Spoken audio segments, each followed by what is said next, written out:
할렐루야. 반갑습니다, 여러분. 오늘 수요 강좌 가운데 함께 하신 여러분들을 환영합니다. 하나님께서 오늘 강좌 가운데에 우리와 함께 하시고 또 우리에게 깨닫는 은혜 주시기를 소망합니다. 강의 시작하도록 하겠습니다. 여러분, 유럽이나 미국 교회들 가운데에 창문마다 스테인드 글라스가 아름답게 빛나는 교회들을 볼 수 있습니다.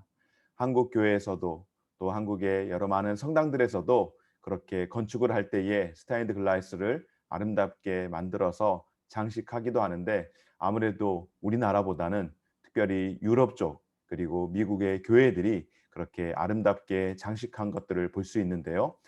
바로 이런 모습들입니다. 성경의 유명한 장면들이 창마다 담겨 있는 것을 볼 수가 있습니다. 그런데 가까이에서 보면은 그 장면들이 흐릿하고 어떤 그림인지 보기가 쉽지는 않습니다.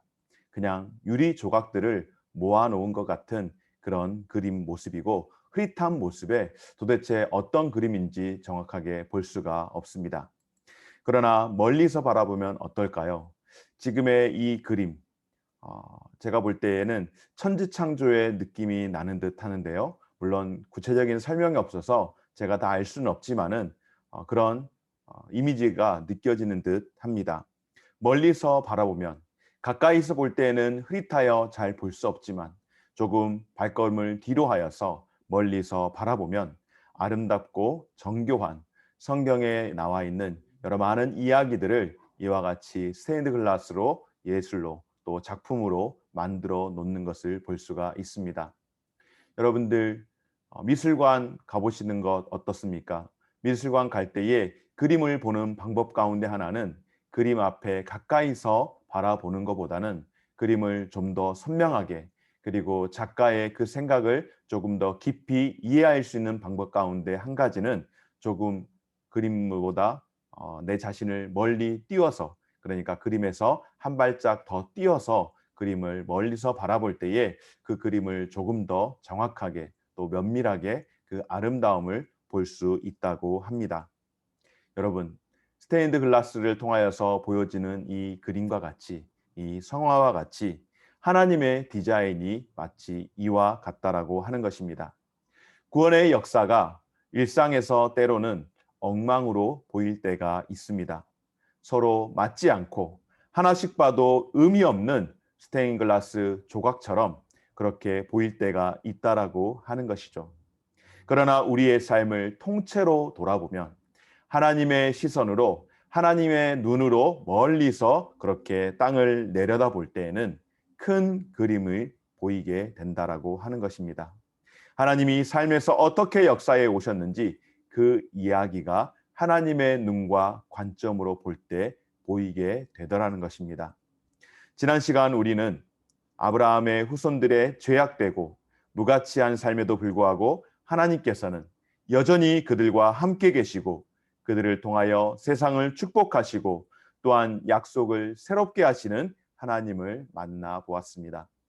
아브라함의 후손들은 서로 싸우고 또한 거짓으로 속였지만 하나님은 여전히 실하신 하나님의 약속을 지키시는 것을 보게 됩니다. 그래서 우리가 용기를 낼 수 있는 이유는 무엇인가? 하나님께서 자격 없는 사람들에게, 자격 없는 인생들에게 하나님께서 특별한 방법을 통하여 약속을 지키시고 또한 우리와 함께 하심으로 말미암아 그 사명을 수행하는 자들로 하여금 끝까지 사명을 감당할 수 있도록 하시는 언약을 재확인하시는 하나님을 우리가 살펴보았습니다. 오늘 이 시간에는 이삭의 역기능적 가정을 통하여서 야곱의 속임수와 또한 에서의 낙심에도 불구하고 하나님께서는 이 가정을 통하여서 그의 후손 곧 나사렛 예수 그리스도가 오시도록, 그리고 예수 그리스도를 통하여서 모든 열방을 구원하시고자 하는 그 계획을 우리에게 보여주셨습니다. 결과적으로는 무자격자에게 자비를 베푸시는 하나님께서는 우리의 결점을 통해서도 은혜를 나타내시는 그런 하나님이시라는 것을 오늘 시간을 통하여서 함께 배우며 또 오늘 그 은혜가 어떻게 나타나는지를 함께 살펴보는 시간을 갖고자 합니다. 첫 번째로 함께 생각해 보기를 원하는 것은 하나님께서는 엮이는 가정을 통해서도 하나님께서 계획하신 그 계획들을 이루어 가신다라고 하는 사실입니다. 창세기 27장은 야곱과 에서의 대결이 펼쳐지는 내용을 볼 수가 있습니다. 그런데 특이할 만한 점은 있는데 이 가운데에 이삭과 그의 가족이 역기능적이고 범죄하며 음모를 꾸며서 다른 사람을 이용하는데도 불구하고 하나님께서는 하나님의 그 약속, 하나님께서 자신이 하셨던 그 약속을 은혜로 지켜나가는 것을 보게 되어집니다. 창세기 27장 1절에서 17절까지의 말씀 가운데에 특별히 1절과 4절 말씀을 통하여서 우리가 함께 살펴보기를 원하는데요. 이삭이 나이가 많아 눈이 어두워 잘 보지 못하더니 맏아들 에서를 불러 이르되 내 아들아 하매 그가 이르되 내가 여기 있나이다 하니 내가 즐기는 별미를 만들어 내게로 가져와서 먹게 하여 내가 죽기 전에 내 마음껏 내게 축복하게 하라. 아멘. 이삭이 죽음을 앞두고서 맏아들 에서를 불러 축복하고자 합니다. 이삭은 에서에게서 사냥한 것으로 음식을 만들어 가져오게 하고 여호와 앞에서 에서를 축복할 수 있게 해달라고, 아니 그 음식을 먹고 내가 마음껏 너를 축복하겠노라고 그렇게 이야기를 하며 아들에게 지시를 하는 겁니다. 사냥을 해오도록. 그런데 여기에서 이 가정의 역기능을 보게 됩니다. 무슨 이야기인가 하면 바로 에서를 향한 그 아버지의 편애입니다. 그러면 에서를 향한 아버지만의 편애가 있었을까요? 아니요. 둘 다 똑같습니다. 양 부모가 다 그렇게 편애를 하는 겁니다. 아버지는 에서를 편애하고 어머니 리브가는 야곱을 편애하는 겁니다. 이삭은 에서의 남자다움을 사랑했습니다. 그래서 사냥할 것들을 가져오는 그의 능력을 좋아했습니다. 그러나 리브가는 어떨까요? 야곱을 더 사랑했다라고 말씀을 합니다. 창세기 25장 18절 말씀 가운데 이삭은 에서가 사냥한 고기를 좋아하므로 그를 사랑하고 리브가는 야곱을 사랑하였더라. 아멘. 그래서 리브가는 이삭과 에서가 대화하는 그 내용을 엿듣고서 에서 대신 자신이 사랑하는 야곱이 아버지 이삭에게 축복받기를 원하였습니다. 그리고 그 마음의 원함을 위하여서 이것을 이루기 위해 그의 아들 야곱과 음모를 꾸미게 됩니다. 그 음모는 다름 아닌 이삭이 야곱을 대신해서 축복을 받도록 하는 것, 에서를 속이고 그리고 이삭을 속이는 그런 계략입니다. 리브가는 야곱에게 먼저 자신의 계획을 이야기합니다. 그러나 야곱은 그러다 아버지에게 들키기라도 하는 날에는 축복은 고사하고 저주를 받을까 야곱은 머뭇거리는 겁니다. 염려를 하는 것이죠. 그러나 리브가는 모든 것을 철저하게 꾸미며 그 모든 축복은 네가 받고 아들인 야곱이 받기를 원하고 또한 저주가 임하게 될 경우라면 그 모든 저주는 내가 다 받겠다라고 이야기하며 더 적극적으로 야곱이 이제 그 음모 가운데에 함께 동참하며 축복을 받기를 소망합니다. 그녀는 야곱에게 에서의 옷을 입히고 염소 가죽을 붙여서 털이 없는 야곱이 형 에서와 같이 털이 많아 보이게 꾸몄으며 남편 이삭이 좋아하는 음식을 준비했습니다. 창세기는 아브라함과 그의 후손들에 대한 내용을 과감 없이 그렇게 표현하는 것을 보게 됩니다. 우리는 그들이 서로 거짓말을 하고 속이고 또한 음모를 꾸미며 남을 이용하는 적나라한 모습들을 창세기 말씀을 통하여서 보게 됩니다. 여러분, 아브라함과 이삭 그들은 어떠한 일들을 행하였나요? 자신들의 아내를, 자신들의 생명을 보존하기 위해서 자신의 누이라고 남매라고 그렇게 속이고 자신들의 아니만을 구했던 사람입니다. 뿐만 아니라 이삭은 에서를 편애했고 또한 리브가는 야곱을 편애했습니다. 리브가와 야곱은 원하는 것을 위해서 기꺼이 다른 사람을 속인 것이죠. 사실상 이삭 역시 에서를 편애함으로 인하여서 에서에게만 축복하기를 원하였고, 또한 그와 반면에 리브가는 역시나 야곱을 사랑하였기에 그 축복이 큰아들 에서가 아닌 둘째 아들 야곱에게 전이되도록 하기를 원했던 것입니다. 그러나 이 모든 계략 가운데도 불구하고 하나님의 은혜는 계속되었습니다. 하나님은 약속을 지키셨습니다. 인간의 권모 실수와 죄악은 세상을 구속하시려는 하나님의 계획을 막을 수 없기 때문입니다. 여러분, 족장들의 모습 가운데에 어떤 면을 보게 되면 물론 일면이기는 하지만 한편의 막장 드라마와 같은 그런 이야기가 나열된다라고 생각이 들지 않습니까? 저는 개인적으로 이와 같은 내용들을 계속해서 살펴볼 때에 하나님의 전적인 섭리이시고 하나님의 주권이긴 우리가 믿고 하나님의 섭리를 더 크게 믿음의 눈으로 보지만은 그냥 단순히 성경의 어떤 이야기, 사람들의 이야기 정도로 만약에 이 글을 치부하게 된다면 성경 말씀을 하나님의 말씀이 아닌 세상의 소설 정도로, 세상에 일어나는 야사 정도로 생각한다면 여러분, 이보다 더 막장과 같은 그런 이야기가 어디 있겠습니까? 과연 이것이 성경에 나올 수 있는 이야기가 맞는가? 그래서 세상 사람들이 성경을 볼 때에 믿음의 눈으로 보는 것이 아니라 그냥 보편적인 일반적인 책에서 나오는 내용으로 생각하기에 어떻게 성경이, 어떻게 하나님이라는 분이 이렇게 할 수 있는가라고 이야기하며 그렇게 비관적으로 보는 경우들도 있습니다. 우리의 이성과 논리로는 의심할 수밖에 없더라는 것입니다.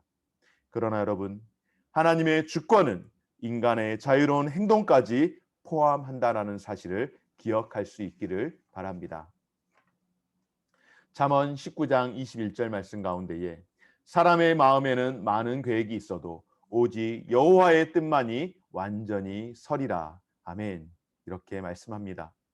무슨 이야기인가 하면 예수님의 계획, 하나님의 계획은 우리가 다 완전하게 이해하지 못하는 방법을 통하여서 펼쳐지며 또한 이 계획은 인간의 선택에도 영향을 미친다라고 하는 사실입니다. 여러분, 가장 이해할 수 없는 어떻게 하나님의 이 계획을 이런 식으로 만들어낼 수 있을까 하는 여러 가지 많은 성경의 내용들 가운데에 가장 이해할 수 없는 내용이 무엇인지 아십니까? 그것은 바로 예수님께서 십자가에 못 박히신 사건입니다. 예수님께서 십자가에 달리게 된 결정적인 이유가 무엇일까요? 여러분, 결과적으로 사람들의 사악한 결정에 의해서 그 일들이 실행이 되었다라고 하는 것입니다. 예수님을 따르던 제자 가룟 유다가 은 20냥에 예수님을 팔아버리는, 여러분, 이런 말도 안 되는 이야기가 어디 있습니까? 그리고 대제사장을 비롯한 많은 성전 관리인들이 자신들이 무슨 권한으로 예수님을 그렇게 십자가에 못을 박을 수 있다는 말입니까? 여러분, 사람의 눈으로 보면은 하나님이신 예수 그리스도께서 사람들의 그 온갖 실수와 계략에 의하여서 그렇게 비참하게 십자가에 못 박혀 죽게 된다라는 것, 말도 되지 않는 이야기 아니겠습니까? 그러나 이것은 이미 모든 것을 아시는 하나님께서 하나님의 그 계획 속에서 진행하셨던 일이라고 하는 사실입니다. 예수님께서 십자가에 못 박히신 사건은 이미 오래전, 그보다 예수님께서 오시기 1000년 전 이사야 선지자들을 통하여서, 그리고 여러 많은 선지자들을 통하여서 예언되어진 일입니다. 이처럼 인간이 자유롭게 선택한 죄의 행동들조차 이미 하나님의 포괄적인 계획 가운데에 다 스며들어 있다라고 하는 사실이죠.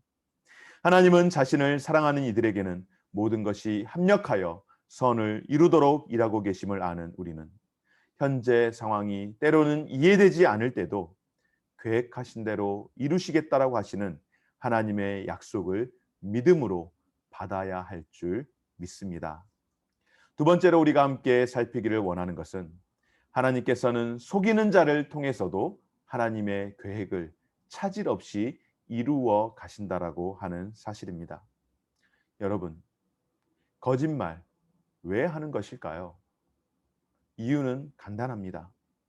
내가 거짓말을 통하여서 지금 당장의 문제를 해결하기 위해서, 거짓말을 통하여서 내가 원하는 것을 얻기 위해 그렇게 거짓말하는 것 아니겠습니까?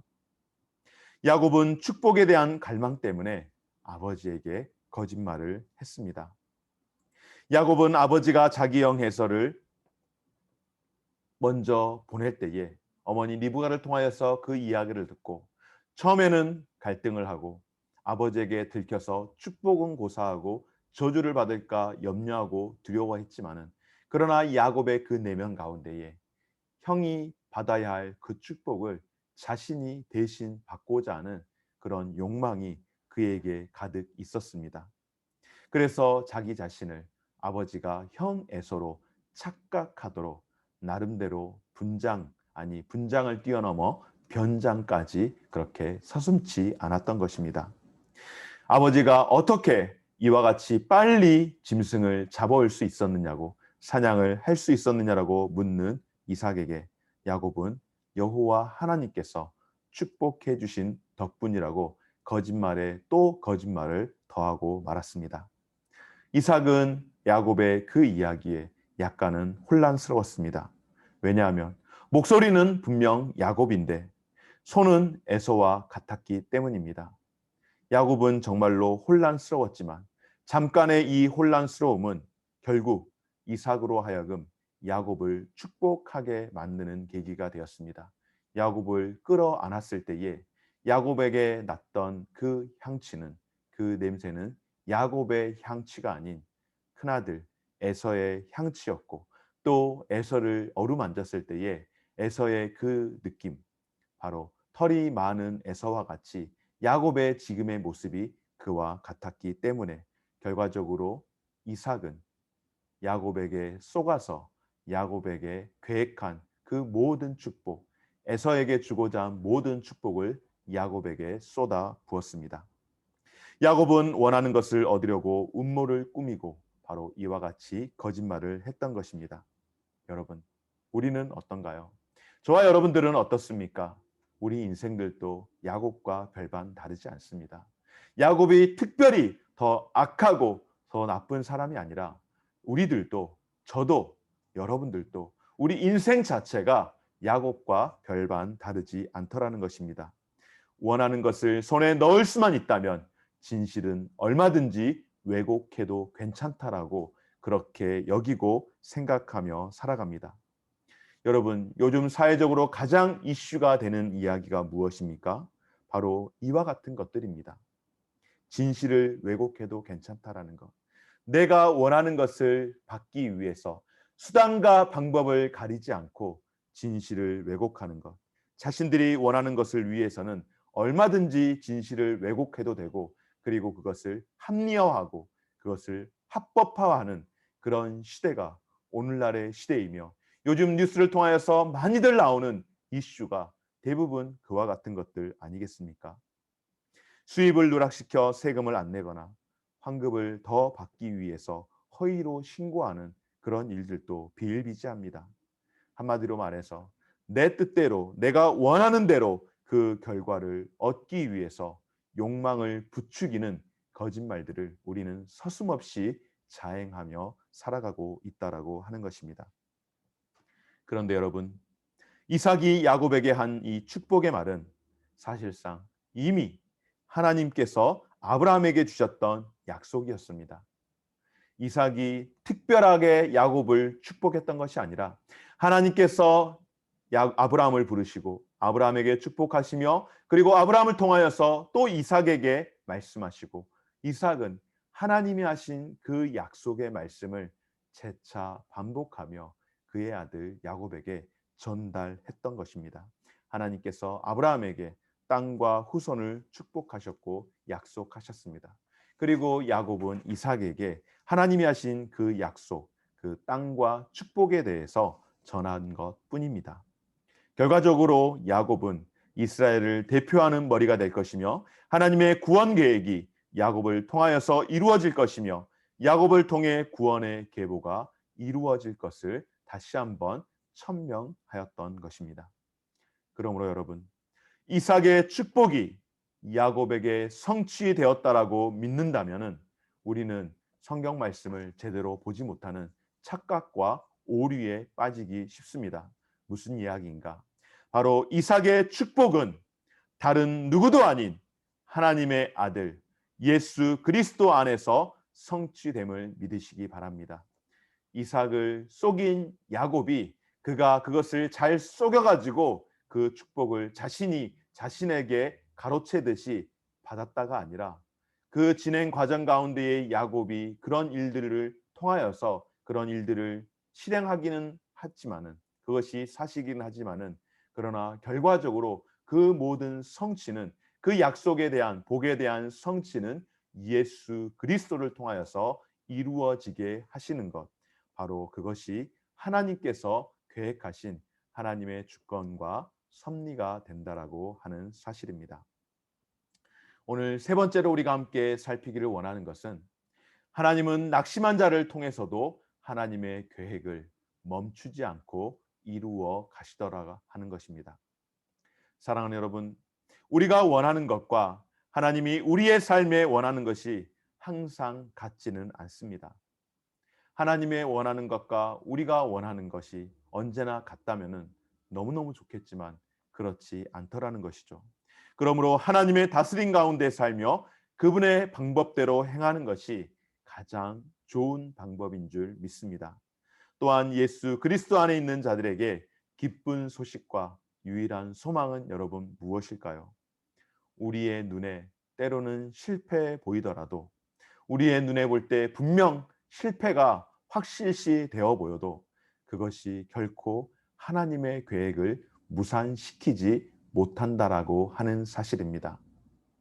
악을 계속해서 이기는 것 같고 야곱이 그의 아버지 이삭을 속임으로 인하여서 계속해서 잘못된 일들이 일어나는 것 같지만은 우리의 눈에 볼 때에 문제를 계속해서 일으키는 것 같지만은 그래서 실패해 보이는 것 같으나 그러나 그것이 하나님의 큰 그림에서 보는 하나님의 계획과 섭리를 결코 무산시키지 못한다라고 하는 것입니다.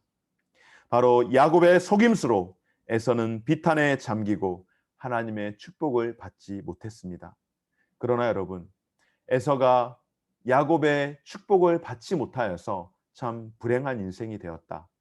아니, 에서가 야곱에게 그 축복을 빼앗기고 아버지 이삭에게 받지 못해서 참 불행하게 되었다. 성경에서는 그렇게 말씀하지 않습니다. 히브리서 저자는 에서가 상황 때문에 슬퍼하기는 했습니다. 동생에게 그렇게 쏘가서 결국 받지 못하였던 그런 것들에 대해서 분명 이야기를 합니다.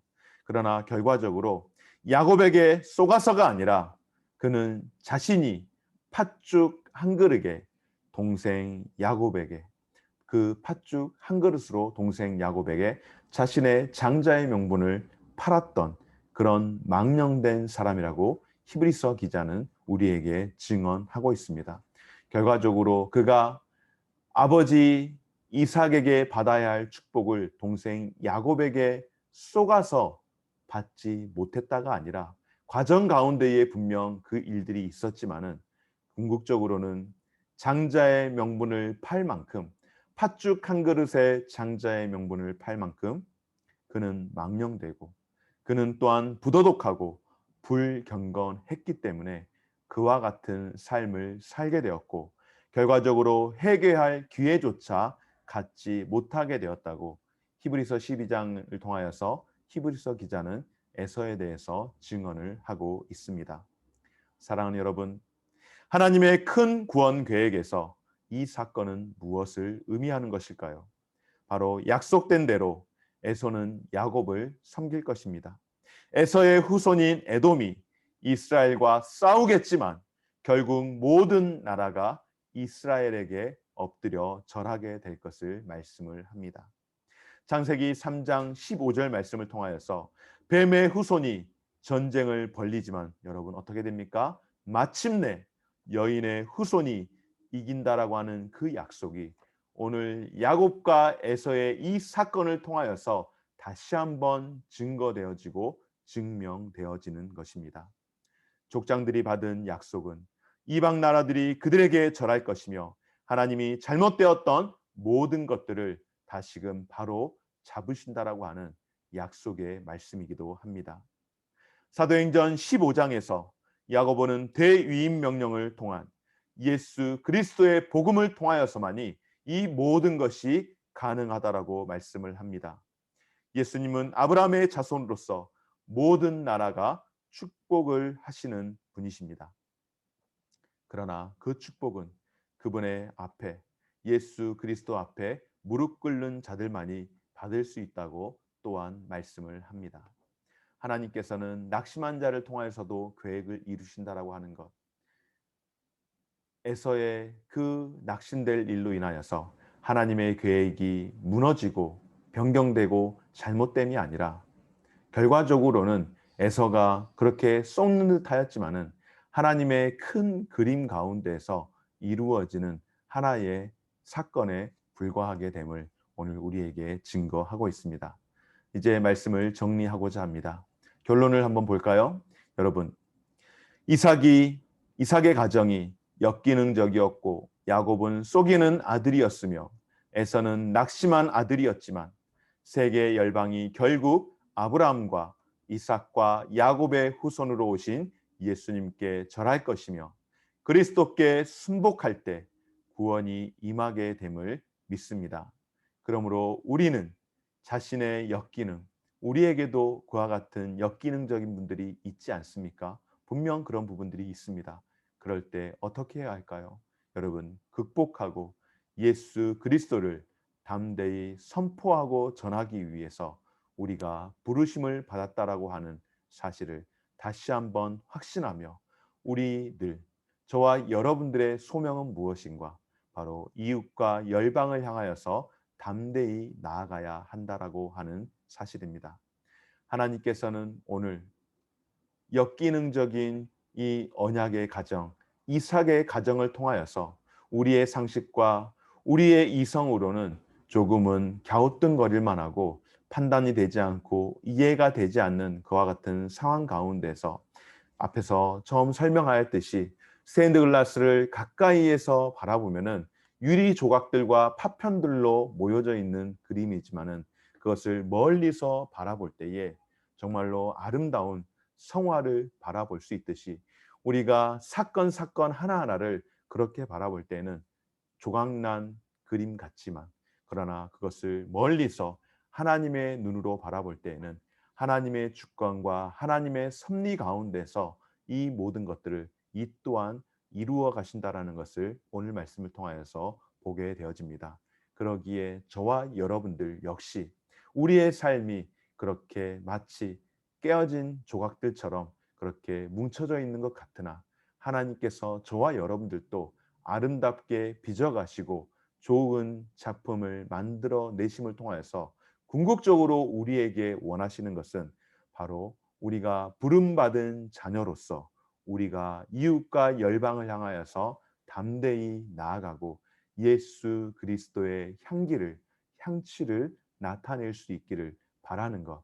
그것이 오늘 저와 여러분들을 향하여서 하나님께서 주신 메시지심을 기억하고 오늘 이 하루의 삶 가운데서 또 우리에게 주어진 삶 가운데서 그렇게 믿음으로 살아낼 수 있는 저와 여러분의 삶이 되어지시고 또 우리의 가정을 하나님께서 돌보시고 또한 빚어가심을 기억하고 또 기대하며 살아갈 수 있는 저와 우리 모든 성도들의 삶이 되어지시기를 주의 이름으로 축원합니다. 오늘 여기까지 함께 하도록 하겠습니다. 함께 하신 우리 성도님들 수고하셨고 또한 감사드리며 평안한 저녁 되시기 바랍니다. 수고하셨습니다.